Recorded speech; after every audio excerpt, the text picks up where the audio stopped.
Arithmetic progression എന്ന ചാപ്റ്ററിലെ അവസാനത്തെ എക്സർസൈസിലെ 17ാമത്തെ question ആണ്. ഇത് നന്നായിട്ട് നിങ്ങളൊന്ന് വായിക്കുക.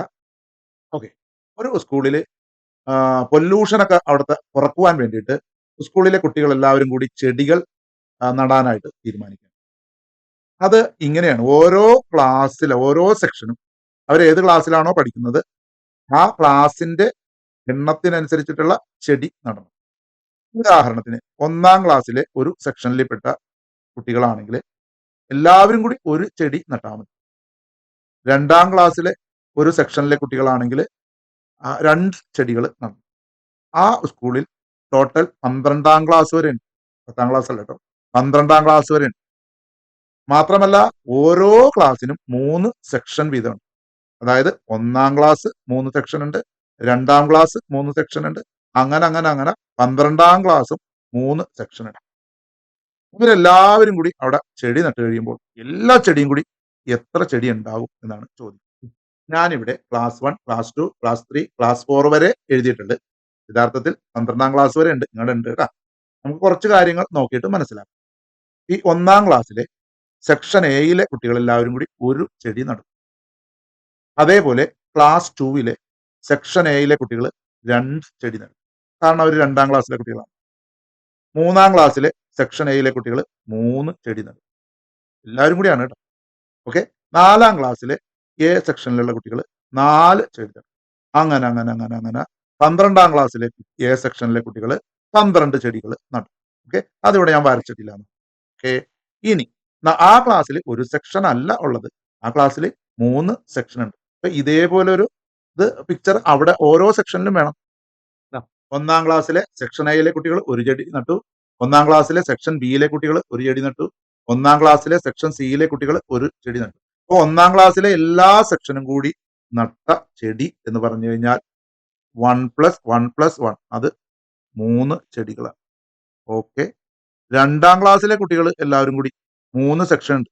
അപ്പൊ 2+2+2 അല്ലെങ്കിൽ 3 × 2 6 ചെടികളാണ്. 3ാം ക്ലാസ്സിലെ കുട്ടികൾ എല്ലാവരും കൂടി നട്ടത് 3+3+3 അല്ലെങ്കിൽ 3 × 3 അത് 9 ആണ്. ഓക്കെ, 4ാം ക്ലാസ്സിലെ കുട്ടികൾ എല്ലാവരും കൂടി നട്ടത് 4 × 3 12 ആണ്. അങ്ങനെ 5, 6, 7 അപ് ടു 12 കുട്ടികൾ ഇത് നട്ടു. നമുക്കിവിടെ AP കിട്ടി. 1ാം ക്ലാസ്സിലെ കുട്ടികൾ എല്ലാവരും കൂടി 3 ചെടികൾ, പിന്നെ 2ാം ക്ലാസ്സുകാരെല്ലാം കൂടി 6, 3ാം ക്ലാസ്സുകാരെല്ലാവരും കൂടി 9, 12 അങ്ങനെ പോകും. 12ാം ക്ലാസ്സുകാർ ഒരു സെക്ഷൻ 12 എണ്ണം ഉണ്ടാവും.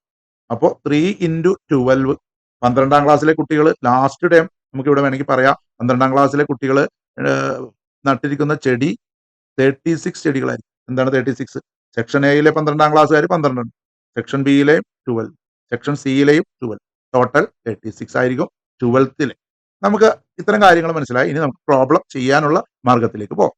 ഓക്കെ, നമുക്കിനി AP എഴുതാം. 1ാം ക്ലാസ്സിലെ കുട്ടികൾ 3 സെക്ഷനും കൂടി 3 ചെടി, 2ാം ക്ലാസ്സിലെ കുട്ടികൾ 3 സെക്ഷനും കൂടി 3 × 2 6, അങ്ങനെ 12ാം ക്ലാസ്സിലെ കുട്ടികൾ 3 സെക്ഷൻ 12 × 3 36. ഇവിടെ AP കിട്ടി. AP നമുക്ക് എഴുതാം 3, 6, 9, അങ്ങനെ പോയി നമ്മുടെ ലാസ്റ്റ് ടേമും നമുക്കറിയാം 36. നമുക്ക് ഇതിലെ കാര്യങ്ങൾ ഓരോന്നോരോന്നായിട്ട് എഴുതാം. A എന്ന് പറഞ്ഞാൽ 3 ആണ്.